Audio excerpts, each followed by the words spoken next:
Good evening, kids. Let's see, before we go to bed tonight, we're reading, let's see, one last chapter, let's see, from, this book for the time being.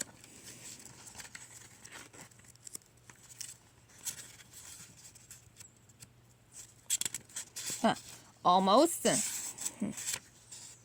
There. Chapter 9. Back in Bikini Bottom, Plankton's plots was kicking into high gear, as a certain grumpy squid was about to find out.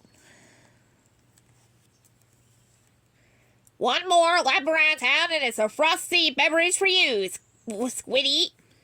Squidward promised himself as he pedaled his bicycle. He was daydreaming about that refreshing treat, when he saw something odd. A fish with a chum bucket on his head. Not a real chum bucket, but, a bucket-shaped helmet. Morning, said the bucket-headed fish.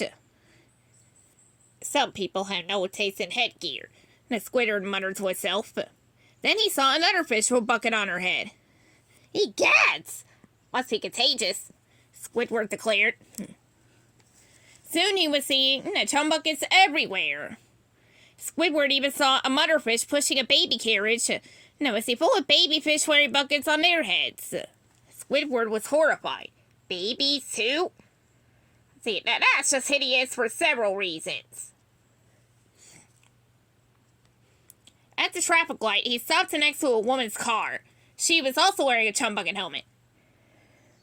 Excuse me, Mrs. Puff, but where is everyone getting that horrid headwear?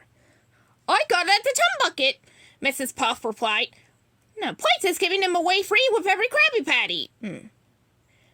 Chum bucket, cried Squidward. Free? Krabby Patty? Plankton? Giving? With? That's right, called Mrs. Puff as she zoomed away. Squidward scratched his bald squid head.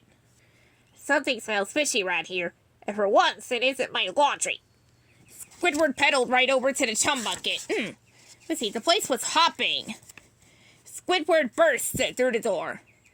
All right, Plankton, I want a word with you. Hello, Squidward, Plankton said, grinning smugly. Did he stop by to get your free bucket helmet? No, said Squidward. You may have hoodwinked everyone else in this backwater town, but you can't fool me.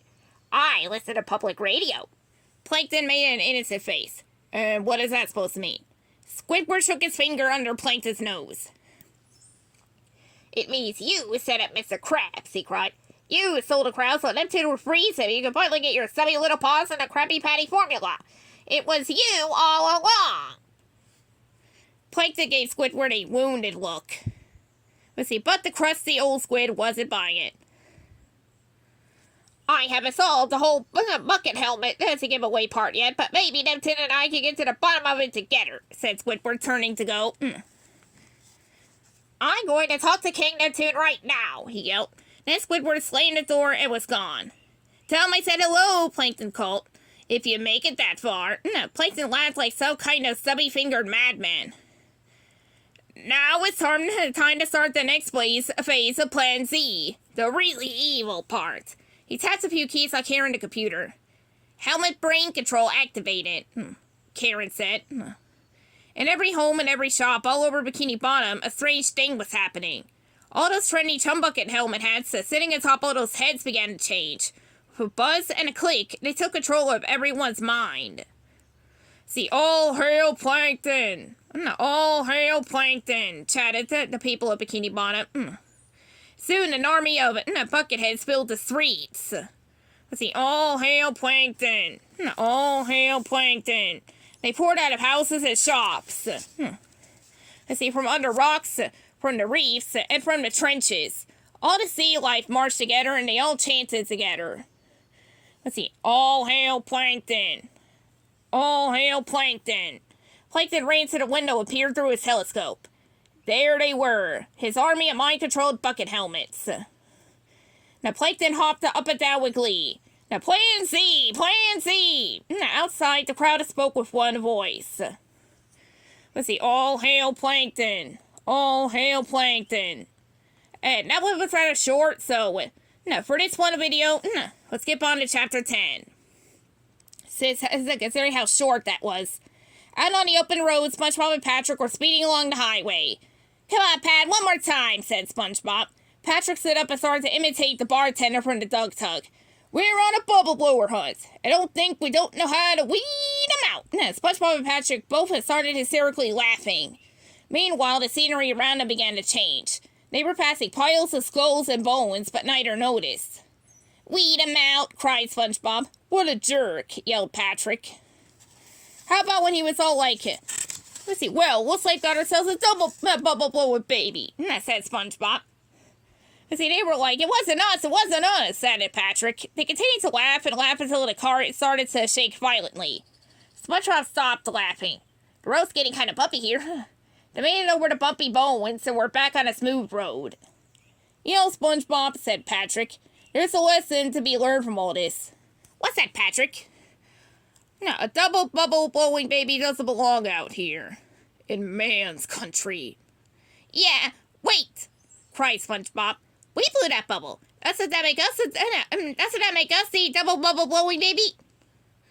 They both stared off in the distance as if they were contemplating what SpongeBob had just said. When Patrick spotted an ice cream stand. Look, cried Patrick, free ice cream! And SpongeBob turned off the main road and pulled up next to the ice cream stand. Oh boy, exclaimed SpongeBob. He jumped out of the car and into a pile of bones and kept walking toward the ice cream. Patrick looked around at the pile of bones. Wait a minute, cried Patrick. SpongeBob! What?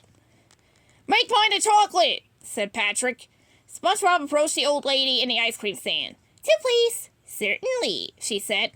A few minutes later, the old woman, handed them two big sloppy sundaes. You kids enjoy, she told them. We're a man, lady, but thanks, said SpongeBob. Then he turned to Patrick. Okay, Patrick, let's go. Hey. SpongeBob tried to leave the ice cream hut, but the old lady wouldn't let go of his ice cream. SpongeBob began to tug and pull, but he was stuck as if his hands were glued there. Suddenly, the ground began to rumble. SpongeBob struggled to get away. Even as the walls of the ice cream stand fell, the old lady started to look less and less like an old lady. What kind of old lady are you? Cried SpongeBob. Just then her wig and glasses fell off, and SpongeBob felt himself being lifted off the ground. Ew! He screamed. Snapping fangs and two bulging eyes broke out of the ground, followed by a monstrous frogfish. The old lady was just part of the monster's tongue. This was a trap. Ah! Screamed SpongeBob. Finally, he let go of the ice cream. SpongeBob bounced off a fang and fell into the paddy wagon. Luckily, Patrick backed up just in time. Did you get the ice cream? Asked Patrick. Step on it, Patrick! SpongeBob yelled. Steel-belted pickles spun in the dirt and the paddy wagon raced away. SpongeBob clinging to the dashboard. The wagon was a convertible, no roof. He looked over his shoulder. The frogfish was gaining on them. SpongeBob let out a blood-curdling scream. Ah! The hungry fanged mouth was about to swallow the paddy wagon. The old lady popped out of the monster's mouth. Come on, kitty, she cackled. Have some ice cream! Now Patrick and SpongeBob screamed some more. I'll let you pet Mr. Whiskers, the old lady said. A little phony cat poked out of the frogfish's mouth and meowed. Jump for it, Patrick, SpongeBob cried.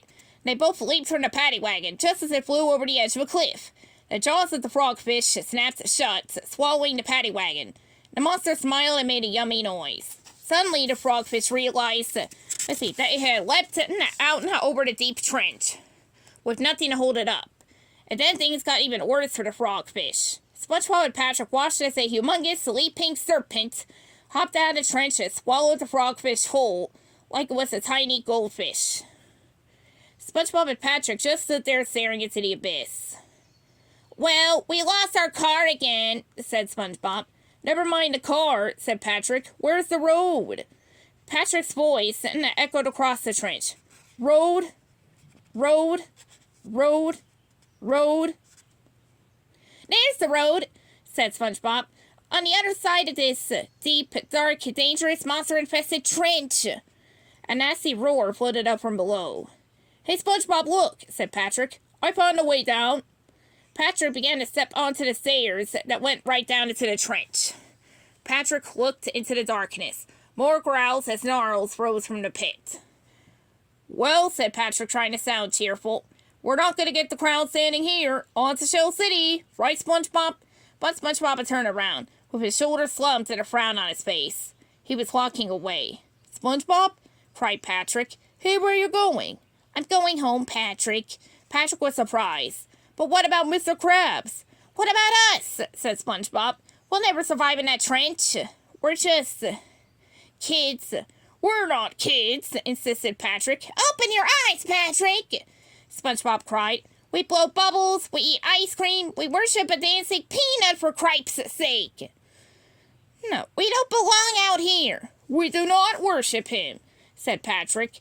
SpongeBob pulled out Patrick's shorts.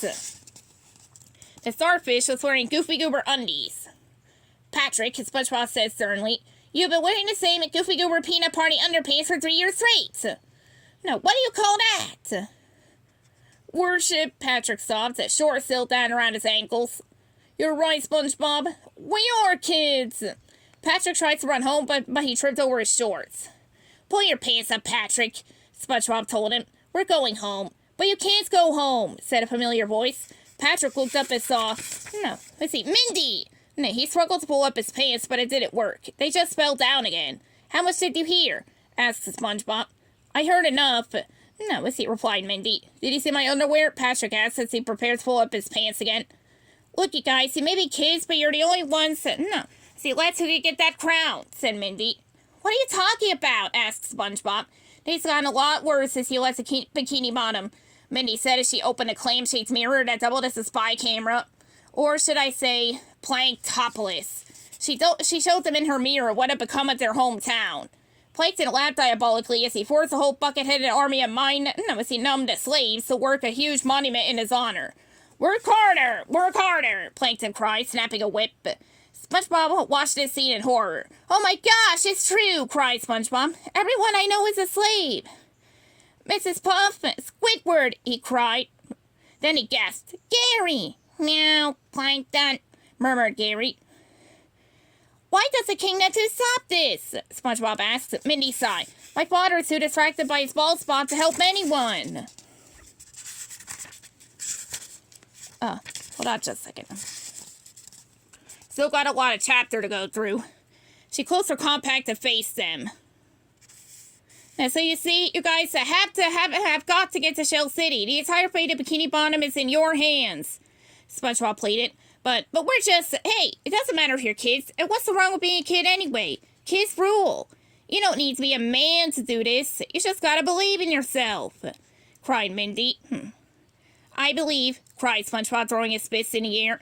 That's the spirit, exclaimed Mindy. I believe that Mr. Krabs is a goner, finished SpongeBob as he burst into tears. Patrick started crying too.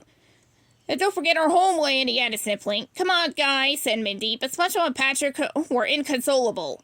They both collapsed to the ground in hysterics. Meanwhile, back at the Doug Tug, a motorcycle pulled up with a roar and a cloud of sand.